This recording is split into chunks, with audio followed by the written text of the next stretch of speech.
Hello guys! Hello para to sa lahat ng Gemini. Welcome dito sa aking channel, Gemini. Alamin natin kung anong messages, vibration, gabay energy para sa lahat. This is general reading, Gemini. So, I hope na makuha mo yung energy. Yung first card mo dito is patience, please. Patience, please. So, sinasabi na what you're asking for is coming about. Have patience, as there are unseen factors that need to occur first. So, dito sinasabi ng barahan na kung ano yung hinihintay mo, Gemini, ay parating na siya.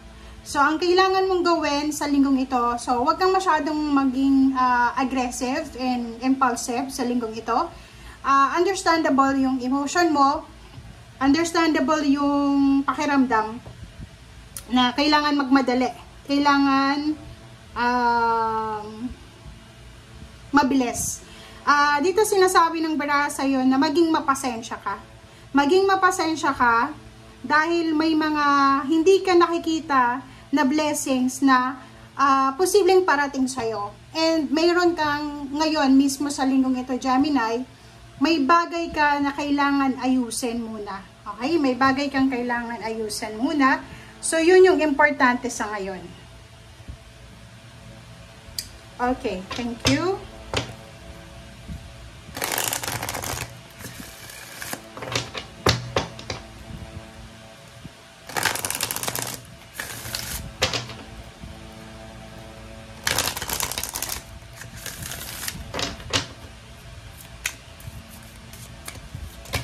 Okay, sorry. Gemini. Tingnan natin.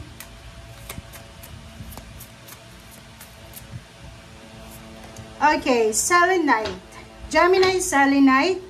Spiritual activation, stimulation. So, sa linggong ito, Gemini, sinasabi ng barahan na kailangan mong maging, kumbaga, strong yung trust and faith sa Panginoon. Yung foundation mo spiritual ay dapat yun yung bigyan mo ng focus.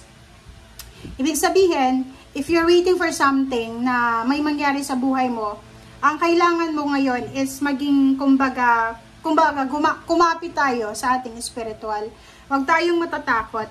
Kailangan natin na this week ay ibayuhin natin yung ating faith, di ba? Yung ating trust sa Panginoon. Yun yung dapat nabigay natin ng oras.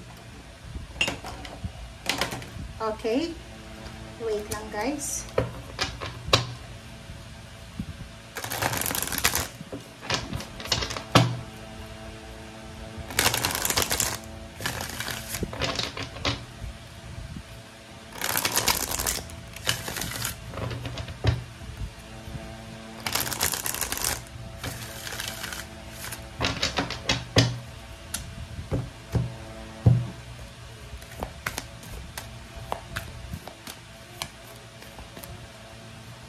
Okay. Number 5, it's divine guidance. Divine guidance, Archangel Sandalphon. Divine guidance, worries, fear, or any anxiety na nararamdaman mo. If ever lang, meron kang nararamdaman na ganyan, sinasabi ng barahan na kailangan mong, kumbaga, labanan. Meron sa inyo, Gemini, na medyo hindi nyo alam yung purpose nyo sa buhay. Yung parang feeling mo, walang nangyayari sa buhay mo. Yung parang, halimbawa, like for example, kung isa kang OFW or seaman or seafarers, marami ka ng bansang pinuntahan, pero hindi mo pa rin malaman kung ano yung kaligayahan mo. So, dito sinasabi ng barahan na kailangan mong, kumbaga, maybe makipag-associate ka doon sa mga tao na alam mo na may wisdom. Alam mo na matutulungan ka sa kung ano man yan na kailangan mong malaman. Okay? Kailangan mong maging wise. Kailangan nating hanapin yung mga tao na pwedeng magkaroon tayo ng learnings. Diba? Huwag kang makikipag-associate doon sa mga taong wala kang matututunan. Lalo na emosyonal. Napaka-importante yung behavior natin. Okay. So, 8 of Swords, Empress, and the Fool. So yun, Gemini, this is your current emotion, yung 8 of Swords, yung parang feeling stagnant, feeling helpless, parang ganon. Yun yung sinasabi ng barahan na kailangan mong i-welcome yung pagbabago. Yung parang pag feeling natin wala nang nangyayari sa buhay natin, yung stagnant na talaga, kailangan mong i-stimulate yung sarili mo para maging motivated ka ulit, 'di ba? So ibig sabihin, kailangan ma-inspire or maghanap ka ng inspiration. Kailangan kang magtanong-tanong, mag-research, maghanap ka ng tao na pwedeng makatulong sa'yo para sa wisdom na kailangan mo. And Zero the Fool, sinasabi na isang pagsisimula, isang hindi inaasahang pagsisimula ang naka-destiny na mangyari sa'yo. So maybe new life, new relationship, new place of work, new place of residence, or kung ano man new places ito na talagang para sa'yo. Okay?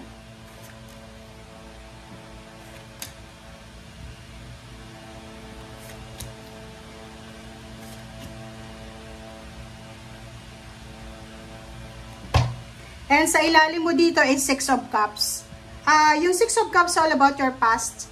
So, mayroong mga Gemini na medyo magre-reminisce siya ng mga nakaraan niya sa buhay. Okay? Like yung parang iisipin niya, ano ba yung nangyari sa akin sa past? Bakit nangyari yon? Parang ganun. So, marami siyang realization. Marami siyang marirealize kung ano yung nangyari.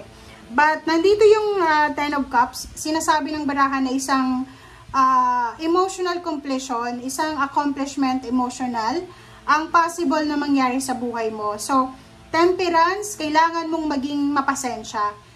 Like, halimbawa tayo bilang isang tao, sa pamilya natin, may mga gusto tayong mangyari sa pamilya natin na nagmamadali tayo. So, dito sa barahang to, like for example, may mag-asawa, hindi mga magbuntis-buntis yung babae, nagmamadali tayo diba? Kasi, nagkakaedad na. So, sinasabi ng baraha na kailangan mong magdahan-dahan. Kahit na parang feeling hopeless and helpless na, Gemini, kailangan mo pa rin na magdahan-dahan. Sinasabi ng baraha na kung halimbawa, yung pamilya nyo dumaan ng financial problems or emotional problems, and syempre yung tendency mo yan ng emotion mo is feeling lost ka na. But, yung sabi ng Temperance, na kailangan mo na magpasensya. Kailangan mo magpasensya. And Ace of Swords, sinasabi ng Ace of Swords dito,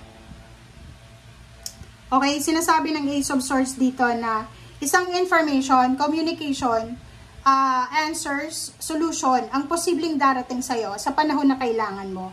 Itong 8 of Pentacles na to, sinasabi na kung ikaw ay Gemini na balak mong lumipat ng company, lumipat ng bansa, lumipat ng lugar, mag-migrate or pwedeng from other country, umuwi ng Pilipinas, sinasabi ng baraha sa'yo na may possible dito na balita or information or opportunity, possibilities na i-offer sa'yo ang universe. Okay? Thank you guys. Bye!